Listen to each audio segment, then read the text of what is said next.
अकोट तालुक्यातील सातपुड्याच्या पायथ्याशी वसलेल्या शिवपूर कासोद शेतशिवारातील शेतकऱ्यांना नुकत्याच आलेल्या अवकाळी पावसाचा मोठा फटका बसला आहे।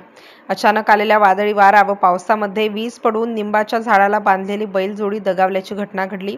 यामध्ये शेतकरी लक्ष्मण शालिकराम गुरेकर या शेतकऱ्यांचे 50 ते 60 हजार रुपयांचे आर्थिक नुकसान झाले आहे। लक्ष्मण गुरेकर हा अल्पभूधारक शेतकरी आहेत। त्यांच्याकडे 2 एकर शेती असून पोट भरायचे साधन म्हणून बैलजोडी भाड्याने देऊन स्वतः वाहिती करतात व मोलमजुरी करून आपल्या कुटुंबाचा उदरनिर्वाह चालवतात। दरम्यान 12 एप्रिलच्या दुपारी झालेल्या या घटनेमुळे त्यांच्या कुटुंबाचे फार मोठे आर्थिक नुकसान झाले आहे।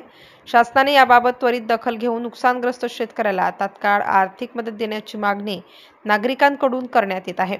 MCN न्यूज मराठीसाठी देवानंद खिरकर, अकोट तालुका प्रतिनिधी।